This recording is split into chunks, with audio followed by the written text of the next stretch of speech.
ma ikka veel olen poolakeelse kaameraga, ma ei oska mitte ühtegi seadet muuta, mitte ainsamat.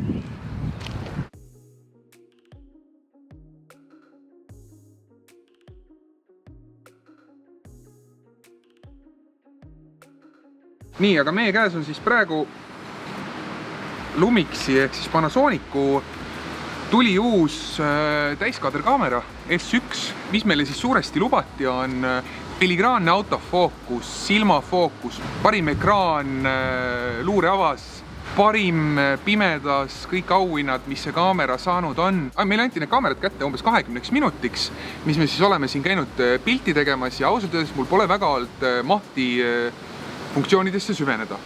Külje peal on täismõõdus HDMI, see on väga huvitav, USB-C, mikrofon, kõrvaklapid, puldisisend, teiselt poolt on väga huvitav mälukaardipesa, mida ei ole võimalik ühe käega lahti saada normaalselt.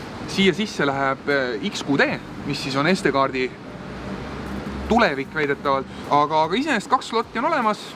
Ühte läheb SD, teise läheb XQD, mis on väga positiivne. Sarnaselt Nikonile ei saa ülemist funktsiooninupu ilma keerata, mis on tegelikult hea. Ja tegelikult siin all olevad režiimid, kus ei ole mitte ühtegi kirja peal ja ma ei tea, mida need teevad. Ma arvan, et see on sarivõtte mingid erinevad funktsioonid, kuna see kõik on poola keeles. Ma ei tea, mida ta mulle räägib.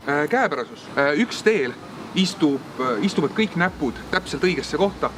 Nimetissõrm läheb päästikule. Siin on kuidagi näpud nagu jäävad natukene õhku, et see gripp võiks olla alt natuke sügavam, aga selles kontekstis, kui ta on raske 70-200 objektiiviga, siis ma tunnen, et see kaamera ei ole mul kindlalt käes. Ütleme, et ergonoomika koha pealt see on parem kui Sony, aga Canonitel ja Nikonitel on kindlasti siin eelis. Mis toodi esile on siukene mis ei ole flipi-flapi screen, vaid on lipalopa ekraan lihtsalt, et seda väideti, et on oluliselt töökindlam. Näiteks juhul, kui ma tahaksin ise ennast filmida, tegelikult ettepoole pööratav ekraan oleks väga teema ja kui me võtame selle pealt, et meil on nii M50 kui 200D täielikult pööratava ekraaniga, me oleme kasutanud seda C ja D kaamerana praktiliselt aasta või isegi kauem. Ma ei julge küll öelda, et see nüüd hirmus kergelt katki läheks, et nüüd oleks põhjus just katki minemise pärast selline ekraan panna. Siin on funktsioone, näiteks minu jaoks hästi sümpaatsena tundus see ennetav päästik, ehk siis kui sul on vajalik pildile jäädvustada mõnda objekti, mis kiirelt liigub või ütleme näiteks sul kass hüppab laualt maha või laps hakkab laua pealt kukkuma, sest tänapäeval me ju tema lapse päästmise asemel hoopis teeksime pilti sellest, siis see kaamera, hoides päästikut poolrežiimi peal, salvestab ka sekundi enne, kui sa päästikule vajutad. See on tegelikult hästi kihvt. Aga olgugi, et see kaamera on väljas juba 2 kuud, siis antud kaamerad on alles pre-productionis. Võrreldes eelmine nädal testitud EOS R-iga, mul on raske öelda, et see kaamera parem on. Näitajate poolest tõsi, aga selle 20-minutilise esmamulje alusel, kui see tarkvara päris versioonis toimib vähegi paremini. Et see kaamera võib konkureerida Canoni ja Nikoniga, aga kas ta Sonyga konkureerib, seda peab näitama meie pikemaajalisem test.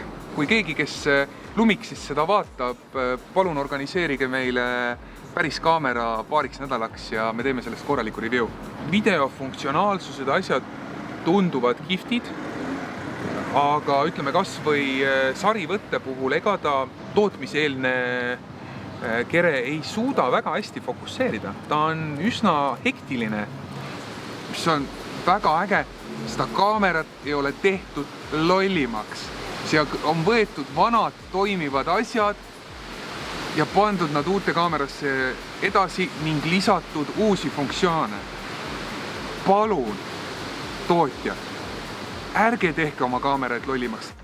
Oleme arvutimaailmas juba umbes 1,5 aastat tootnud aktiivselt videoid. Seega oled sa meie materjaliga kursis. Kui sa soovid teha meiega koostööd või vajad endale videot, fotot, siis pöördu meie poole. Telefoni numbri leiad minu kõhu pealt ja paneme kõik vajalikud lingid koos portfoolioga video alla kirjeldusse.